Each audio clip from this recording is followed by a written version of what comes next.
similar to this meeting. Arisa has been instrumental in helping our group and advising us on many topics. She shared her group's experience with steering committees and also shared their scripts for meetings. I'm blessed to have walked this path with Arisa for almost 15 years. She's been my sponsor for the last 2 years and has been instrumental in reinvigorating my love and enthusiasm for this program. She is truly one of those AAs who walks the walk, and I am continually inspired by her efforts to enlarge and perfect her spiritual life. It is my great honor to introduce you to my friend and teacher, Arisa.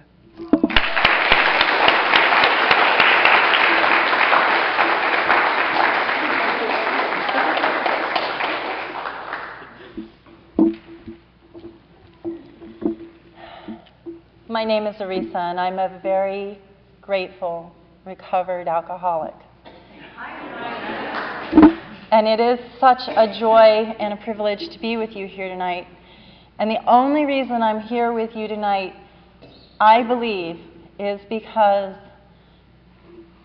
somebody from Alcoholics Anonymous reached out their hand to me with the spirit of the 12th step in their heart. You know, we talk a lot in the rooms about starting off this journey and that it starts with the first step. But I don't believe that.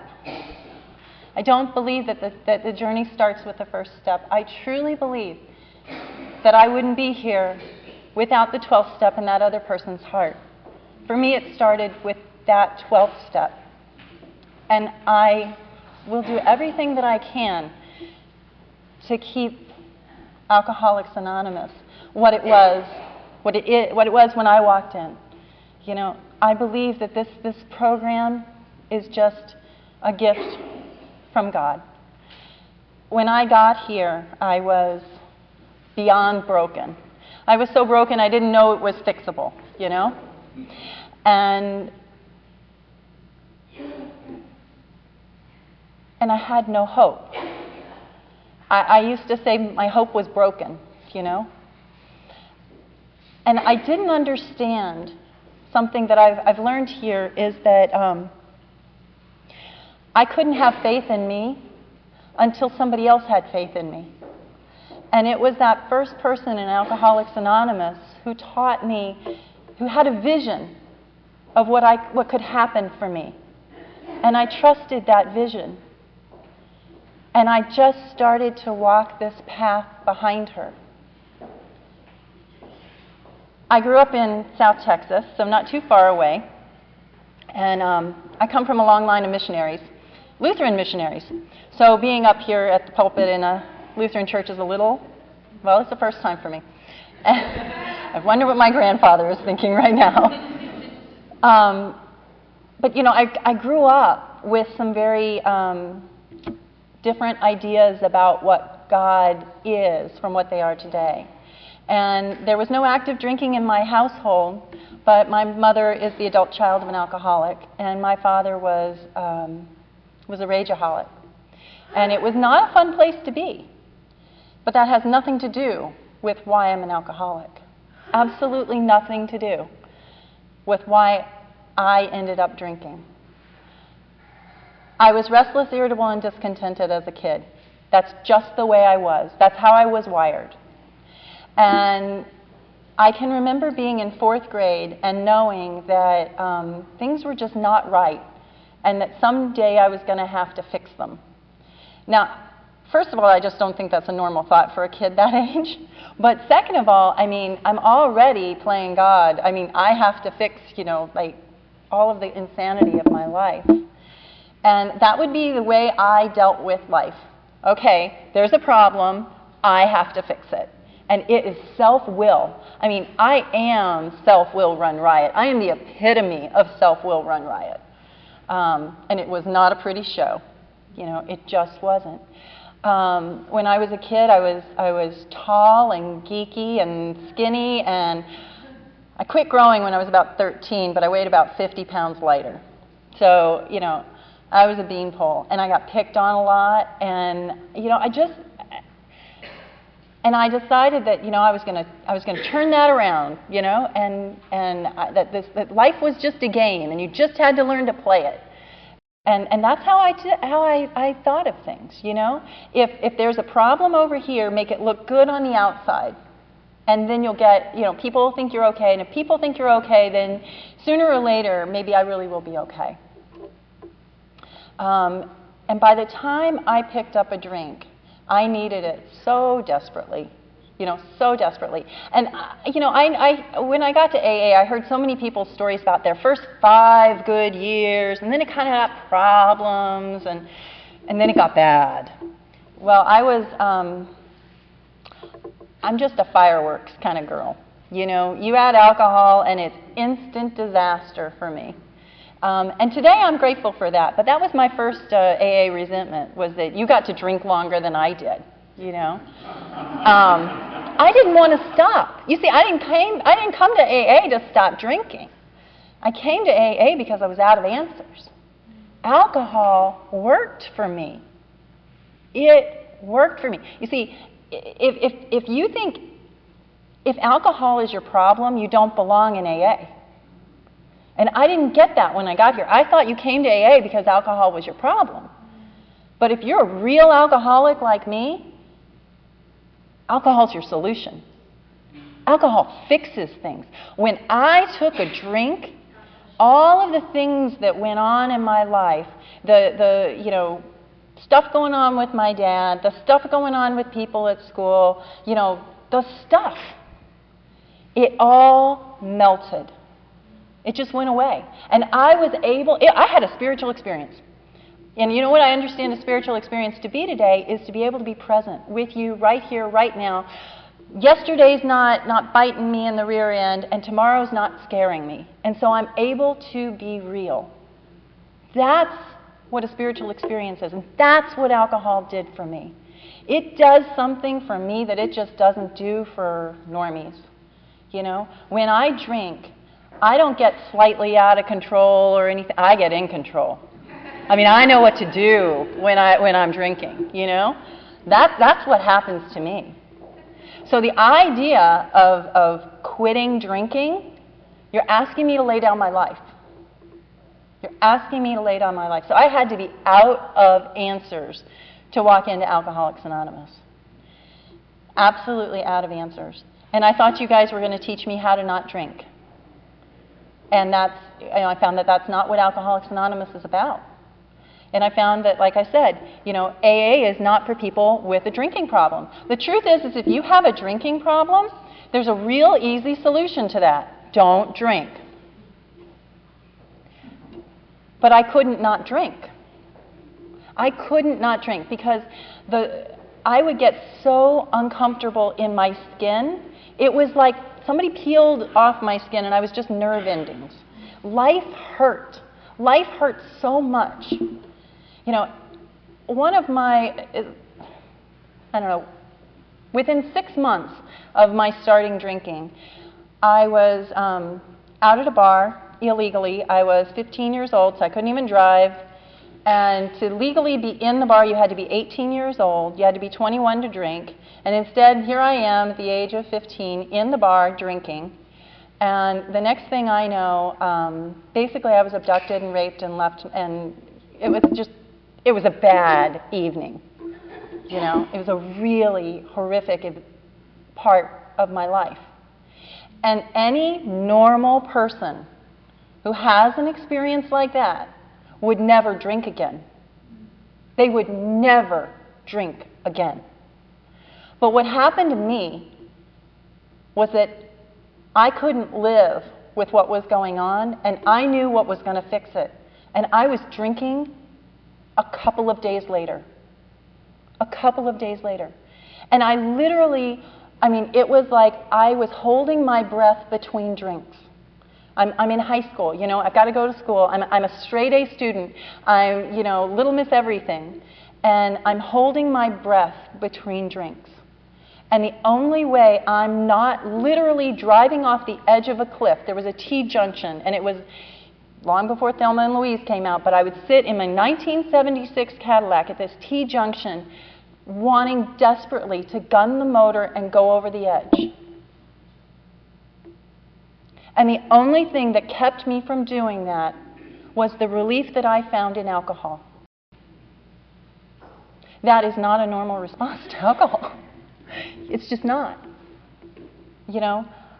And once I started drinking, I didn't know how much I was going to drink. I never knew. I mean, I am the girl who, I'm just thirsty, let's be honest. You know, I mean, once the top is cracked, I drink the whole thing. That's it. I mean, I don't understand these people who had to, you know, ever. I mean, I never, not from the first time I did that. I mean, my first drunk, I unscrewed the screws on the liquor cabinet and had a drink out of every bottle in the liquor cabinet until I was locked in a room. And that was my first drunk, you know.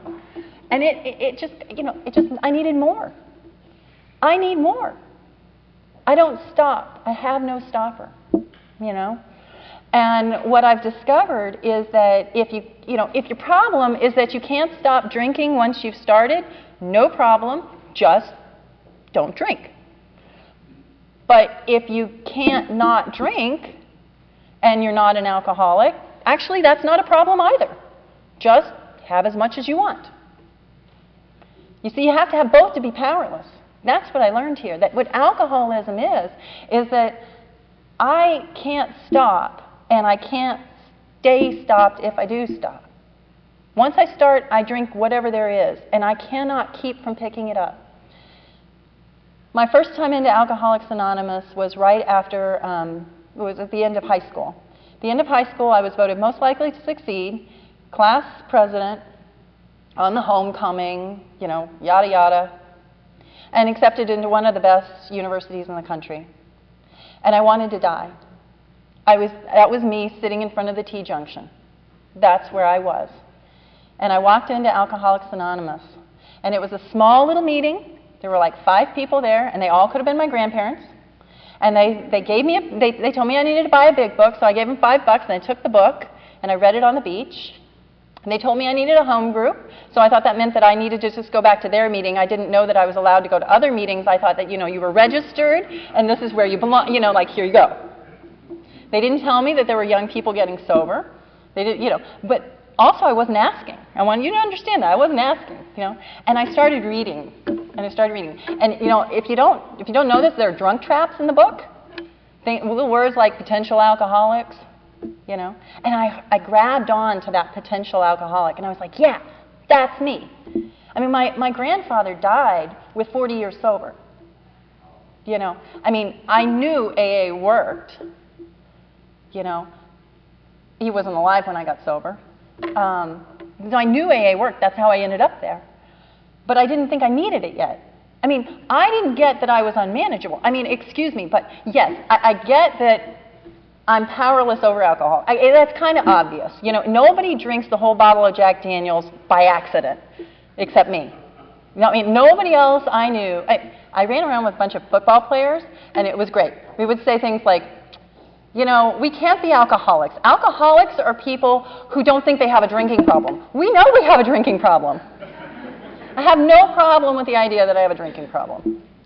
But my life is not unmanageable. If you had been through what I'd been through, excuse me, but I am doing a very good job of managing this. Can you not tell? Somebody pat me on the back besides me, please, I'm getting letters from the state of Texas, the governor of the state of Texas saying, you're so wonderful, please. I'm not unmanageable. But I took this big book with me to college, and I put it backwards on the shelf because I knew that someday I was going to need it. Now, what kind of a nutcase does that? Seriously. Okay, you only have stage 1 cancer. Let's not do any treatment until it's in stage 4. That's really clear thinking. This really smart girl that I am, right? I got it all figured out. So I went to college and I tried not to drink, and I did that for about 3 years. And my program for not drinking, because like I said, I know I have a drinking problem, my program for not drinking is to move off campus where the drunks can't come to me, and to not have any friends, and to have a boyfriend who lives 3 hours away, and so that basically I never encounter alcohol. And what the book says is that any scheme to shield an alcoholic from temptation is doomed to failure, and it did. It failed. It failed big time. And it failed when I turned 21. And I picked up a drink again after I was looking for God. I had this idea that it was a spiritual problem. You know, I believe that what people say, you know, I think a lot of drunks are looking for God, you know, and we do have this spiritual experience with alcohol, you know, and I think we are looking for God. And my idea was that people in Brazil are really spiritual. My father's from Brazil, and my many generations of my family were missionaries in Brazil. So Brazil is a very spiritual place, and I'm going to go to Brazil, and I'm going to paddle up the Amazon, and I'm going to find God. And instead what happened was I tripped and fell and broke my wrist. And I was in a cast from fingertips to shoulder. And I'm a right-handed artist, and I have a stick-shift Volvo. And I can't drive, and I can't go back to school. And I'm back in my parents' house. And you see, I've been managing well. I've been going to therapy. I've been taking antidepressants. I was doing Pilates before anybody knew about Pilates. You know, I mean, I was vegan. I mean, and people would say things like, "I don't get it. You're vegan, but you drink." And I'm like, well, if I didn't have a vice, everybody would hate me. You got to have something going on. You know, you don't drink, don't smoke. What do you do, right? I mean. So yeah, so you know, and those are all great things to do. They are wonderful things to do. There's only one problem with them. They don't treat alcoholism. You can do yoga till, you know, I can put my legs behind my head, but it does not treat alcoholism. Sorry. You know, my legs are behind my head, but I still got me. Still an alcoholic, you know. Paddle up the Amazon, but guess what? I took me with me. You know, that's the problem. And I'm starting to figure out that there's kind of a common denominator, but I still don't know what to do about it. And that's when the grace of God came back into my life. And I'm back in my parents' house, and I don't know how to deal with this. You know, my father is still a raging kind of guy. I just don't know how to deal. And I picked up a drink. I picked up a drink, and in the course of a week, now, let me backtrack. The reason I got to AA the first time is because I had this little problem with my drinking. I told you I knew I had a problem with drinking, but let me tell you why. I kept getting alcohol poisoning. Like, I mean, full DTs, things crawling on me. I mean, alcohol poisoning, not like, oh, I got a hangover. No. These people who said things to me like, I spilled more than you drank, I'm like, I don't know, buddy. I probably drank more in a night than you did, and that's why you took so long getting here. You know? I mean, so what happened to me that night is I picked up a drink. I had 2, to my knowledge. In fact, my credit card bill says I only had 2. And I don't know how I got home. Well, I do now, but I didn't then know how I got home. My mother woke me up the next morning. There were orange peels in my hair, inexplicably. I didn't know where my car was, and I didn't know what had happened. And I rolled over and went back to sleep, and then all of a sudden it hit me like a ton of bricks that I really didn't know what was going on. And it scared me, because that hadn't happened in 3 years. And I ran down the stairs, and I said to my mom, I said, "What? I don't do this anymore. The great I am, I don't do this anymore." And it turned out, of course, it wasn't orange peels, it was vomit. I'd vomited in my suitcase and all these lovely things. And I looked at my mom and I said, "Do you think I could be an alcoholic?" And she said, "Does it matter? Does it matter? Do you need to be an alcoholic do you have to know if you're an alcoholic to go get help?" And she took me to my therapist that afternoon. I had, conveniently, a therapist appointment at about 1 o'clock, to which I showed up drunk still. That's how much I drank. I mean, I got home, my parents said I got home about 1 a.m. At 1 p.m., I'm still drunk, so they had to drive me. You know, don't even have a headache yet, that's how good I am. I'm sitting in the therapist's office, and I'm like, "Do you think I could be an alcoholic?" And she said, "No, I don't think you're an alcoholic at all. I think you might have a drinking problem, though. But that's not alcoholism. And I cried from the bottom of my soul. And then she gave me those 44 questions, and I answered them honestly for the first time in my life, and I answered yes to almost all of them. And she was in shock, because we don't tell our therapists the truth. And the truth was I hadn't been drinking in 3 years. So how could alcohol be my problem? Like I said, alcohol is my solution. It's not my problem.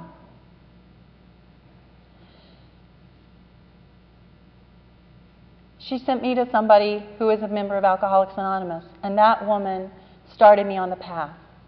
She told me, she said, that girl will be your sponsor right over there. And I walked into a fundamental AA group, and they said, please sit down, because we're in Texas, we're polite. But they basically told me to take the cotton out of my ears and put it in my mouth and learn to listen. And the person that they gave me to be my sponsor had 6 months sober, and I had 0. And I think she was like 3 pages ahead of me in the big book, but she took me through the big book. Hey, all you need is a page, all you need is a page, The truth is, your sponsor does not get you sober. Everything I need to get sober is in this book. This book was written for people who cannot have sponsors. If I would just bother to read it and actually do what it says. And there's a lot of direction in there that, well, these things are suggestions. I don't know, read your big book. I think there are a few musts in there. I think there's some direction in there. Suggestions, a must is you must jump out of the plane. A suggestion is open the parachute. That's the way it was explained to me.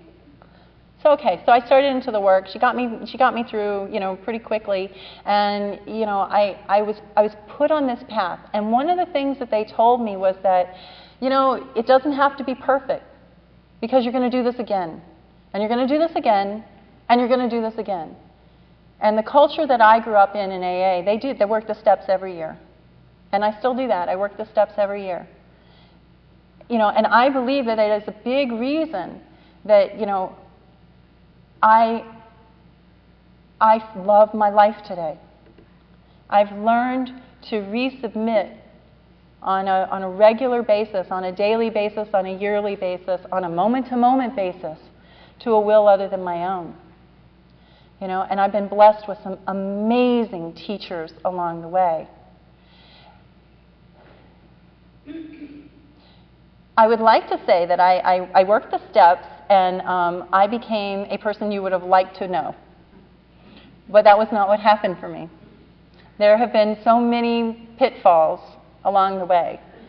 My story after I got sober is much more interesting than hanging out in the doghouse, which I was literally doing, and hiding in there and getting upset that you would think that I was in there, by the way, But after I got sober, that's when life got really interesting. That's when I really had to meet my ego and confront myself,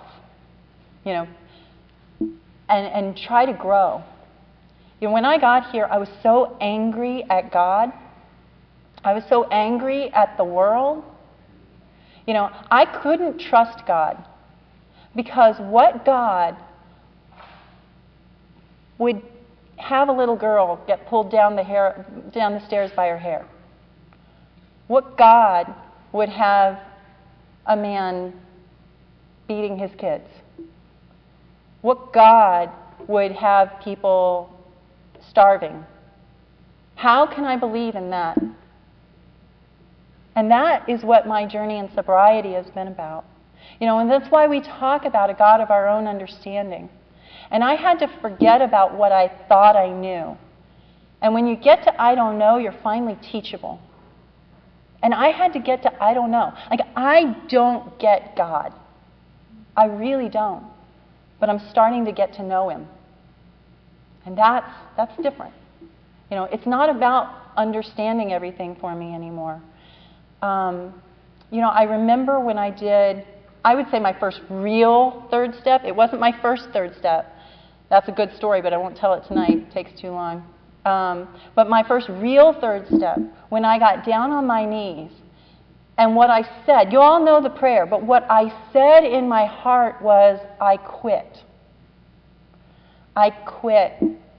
From now on, where I live, who my friends are, what I do for a living, it's none of my business anymore. My business is to love you, take care of you, and get out of God's way. Because I have been so busy working on me my whole life. You know, when I got sober, I thought that we were going to get to work on me. And my sponsor said, "You've been doing that for a long time. Why don't you quit? You need to be fired. You are the worst CEO ever. Get in the passenger seat and hire on somebody who can actually handle the job." And I didn't know what that looked like. And you know, the girl that I got sober with, we call them litter mates in Texas, my litter mate, she had this God, and oh, he was just so cute and so funny, and he joked with her, and he gave her parking spots and all this stuff. And I hated her for it. Because I didn't feel God. I didn't feel love. I did not feel connected to grace. I intellectually understood that I was not drinking through grace, but really, kind of honestly, I suspected I had something to do with it. I'm not the only one, come on. I mean, and I can fall into that today. I go to my meetings, I sponsor people, I read the big book, I do prayer and meditation, I do my nightly inventory, I work the 10th step, and these are all things that I start to do to keep me sober. When the truth is that those are things that I get to do, to seek a connection to my higher power. The only thing I have a choice in today. You hear people say all the time, my sobriety is the most important thing in my life. And I'm here to tell you my sobriety is not the most important thing in my life. The most important thing in my life is my connection with my higher power. Because if I'm not connected to my higher power, I'm a ticking time bomb. If you make your sobriety the most important thing in your life, then you have just made the most important thing in your life something you have absolutely no control over. Doesn't make sense to me. But I was taught that I had the ability to choose to seek a relationship with that higher power. And that just gave me the heebie-jeebies. I did not want this God thing, thank you very much. I'd had enough of it. And for 3 years, I faked it. And I mean seriously faking it. And, that might have had something to do with getting, I went through the work, but, when it came to the 11th step, I really thought I knew what it meant. What it says in here, they don't really mean this, right? I mean, I actually had a sponsee tell me about a year ago, she was like, well, and I'm reading to her Upon Awakening and all this, and she's like, well, that's actually part of the 10th step. They just made a mistake there. I'm like, no, it's actually part of the 11th step. And my program of the 11th step was to sit cross-legged, try to empty my mind, and zen out. And because I chanted with the Hare Krishnas, I'd done all this sort of thing. Like I'm a yoga girl. This is my idea of what prayer meditation is. And I'd watch the ceiling fan go around, and the next thing I know, I'm waking up. And that was me getting spiritual. That was me, my best efforts at getting spiritual. But when I was told to just actually read what the book says and start practicing this, that it's very simple stuff, that what I'm supposed to be learning to do is, meditation is about learning to saddle your brain and your mind and direct it to the way you want it to go, to discipline it. It says we let God discipline us in this simple way. What do they mean by that? I mean, how do you do that? I mean, I don't know about you, but I hate the word discipline. I hate the word discipline. My father was big into discipline, and so that didn't go over well with me. And so I balked at everything. They said, don't get on your knees if you don't want it to happen. So I did not get on my knees. I didn't. For 3 years, I did not get on my knees. And what happened was I kissed a brick wall. That's the way I like to put it today, I would go into them at about 150 miles an hour, and I would just get shattered. I'd get shattered. I decided that, of course, how many of us, a man's going to fix me, right? And I found a man that I thought I was going to marry, And we were talking about getting married. I'd known him about 3 months. But he's going to fix me. I'm moving to New York. I'm going to go to grad school. And then he dumps me and marries my sister within a year. And that was my spiritual awakening.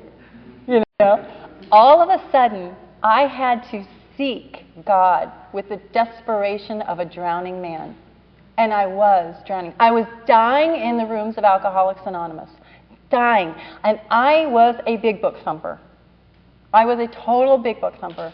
And I was in New York City at the time, and I also have an eating issue, and basically that came up again because I had to control something. And I didn't know where my people were. My sponsor was in the middle of getting divorced in Texas, and I hadn't found anyone in New York, and I am drowning. I'm drowning. And I moved into this apartment, and it was actually a rooming house. My room was 8.5 feet by 11, and the night I moved in, I got out the meeting book, and I saw that there was actually a meeting on my own street. And so I go down to the street, and I'm like, okay, all right, 351 or whatever it was, and I'm looking, and it's my building. And there's a meeting in the basement. And the entire building is run by people who live in a sober house in Harlem, and they're all trying to get sober. And I start chairing that meeting, and I start helping those men. There were no women in the meeting. I mean, the building was only women, but that doesn't matter.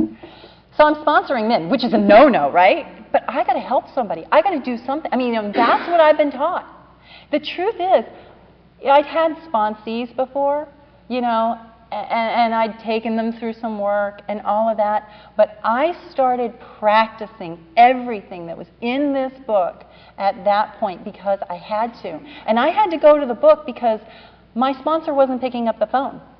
And I didn't have anybody in New York.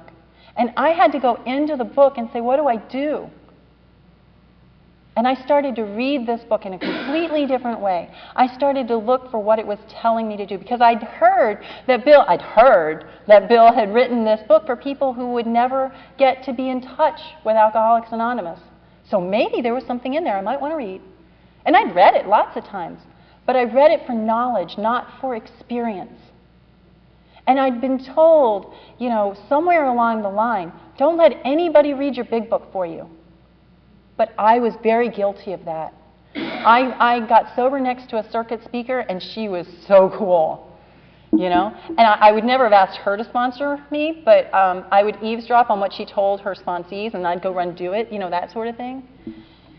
And it was at that point that, really God's grace started opening up. And I started seeing, let's call it a spiritual 2x4. I mean, how much clearer do you have to get? Hello, there's a meeting in your basement, And I started just choosing to see where God was. And I started to understand that it was not about what the world is giving me. Because I am a girl who needs more. I don't care how much you give me, I need more. My mother always said, there was never enough love in the world for you. And that's true. Because I'm needy, I want, alcoholic theme song, me, me, me, me, me, me, me, me. That's my theme song. And, if you're not thinking about me, I don't want to be friends with you. Let's be honest. I mean, this is my fan club. That's the only thing, that's what you're good for.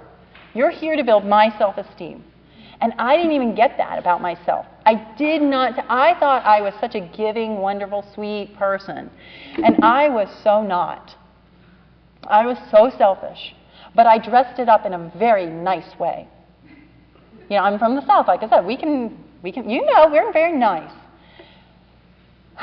But that has nothing to do with what's in my heart. And I never felt love from anybody until I started to love you. And when I was taught that what I needed to do was quit worrying about me and start thinking about you. And a miraculous thing started to happen. The more I give you, the more I have. I don't feel good about myself by doing things for me. I feel good about myself when I help you. I learn more about God from helping you than from looking at what He's done for me.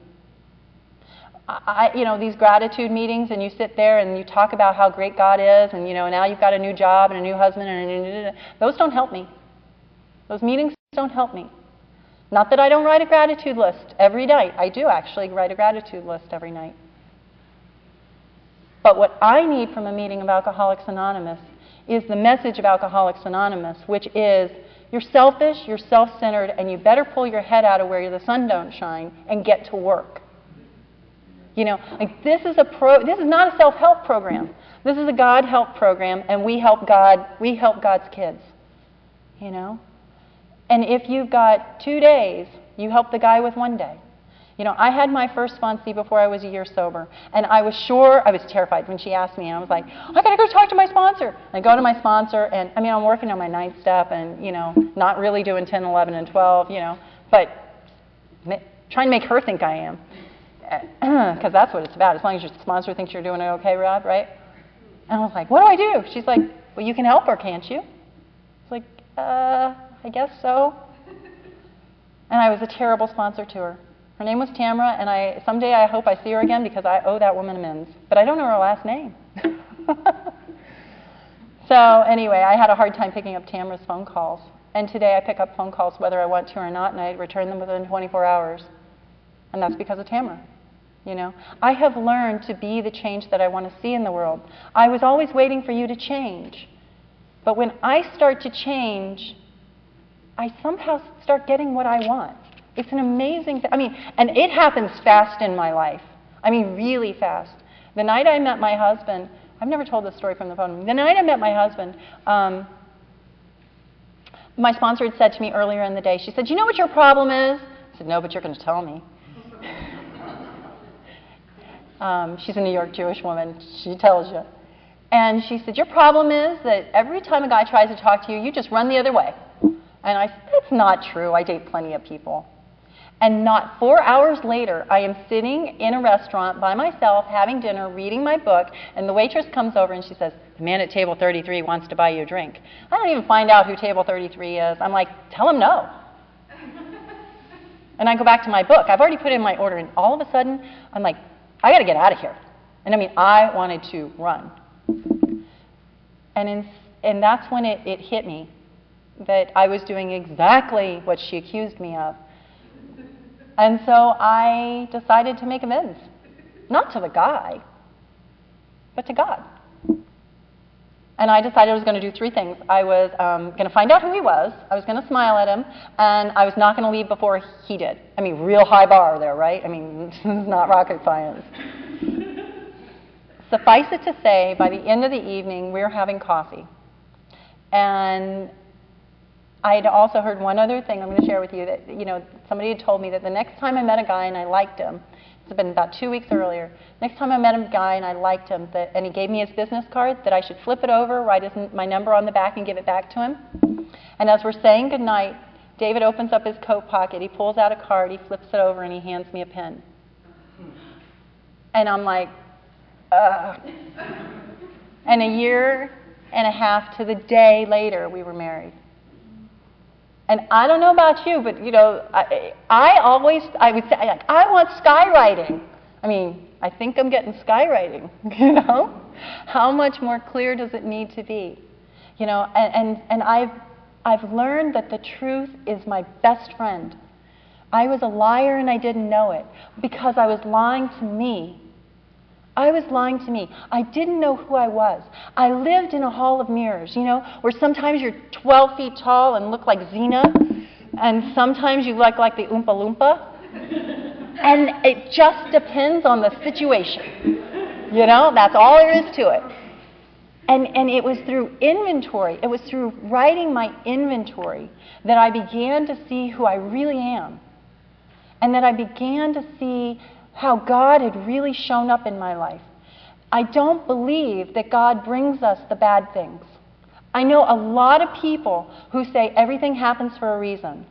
And you know what? If you can believe in that God, I'm happy for you. I can't. I've had just too many hard things happen. You know, I have 2 beautiful children, but my daughter quit breathing twice before I got her home from the hospital. And they've had a lot of hard things to deal with. And I do not believe that God is up there saying, this one gets cancer, and that one gets diabetes, and that one gets, to be beaten up. I can't trust that God. What I can trust, you see, in our big book, it does not tell us to tell you when we speak what it was like, what happened, and what it is like now. It tells us to tell you what we were like, what happened, and what we are like now. Because it is life. Life doesn't change. Sometimes it's going to be good, and sometimes it's going to be bad. Bill writes in his story, he says, the certain pitfalls ahead. That he had to work with others to survive the certain pitfalls ahead.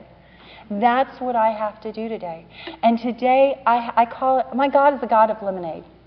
When I was in New York in graduate school, 3 months before my thesis show, I'm an artist, as I said, so for 2 years I've been working on this show, these paintings and these sculptures. And somebody shot a bottle rocket through the window on the 4th of July, and everything was burned. Everything I'd worked on for 2 years, decimated.